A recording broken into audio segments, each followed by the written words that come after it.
बिस्मिल्लाहिर्रहमानिर्रहीम। हज़रत अनस बिन मालिक रज़ी अल्लाह ताला अन्हो ने कहा, रसूलुल्लाह सल्लल्लाहु अलैहि वसल्लम ने फरमाया कि आदमी जब अपनी कब्र में रखा जाता है और जनाजे में शरीक होने वाले लोग उससे रुखसत होते हैं तो वो भी उनके जूतों की आवाज़ सुनता होता है कि दो फरिश्ते यानी मुनकर नकीर उसके पास आते हैं। वो उसे बिठाकर पूछते हैं कि इस शख्स यानी मोहम्मद सल्लल्लाहु अलैहि वालिहि वसल्लम के बारे में क्या एतकाद रखता था। मोमिन तो ये कहेगा कि मैं गवाही देता हूँ कि आप सल्लल्लाहु अलैहि वसल्लम अल्लाह के बंदे और उसके रसूल हैं।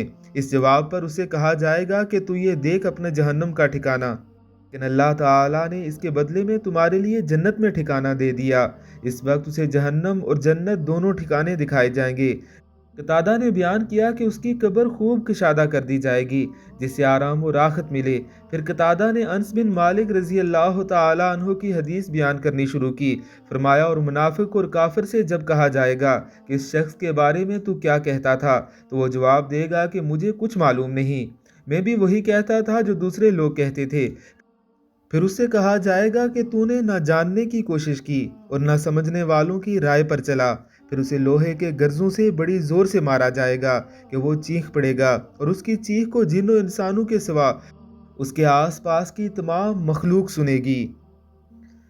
अल्लाह रब्बुल इज़्ज़त की ज़ात हमें कब्र की सख्तियों से अपने हिफ्ज़ व अमान में रखे। आमीन सुम आमीन।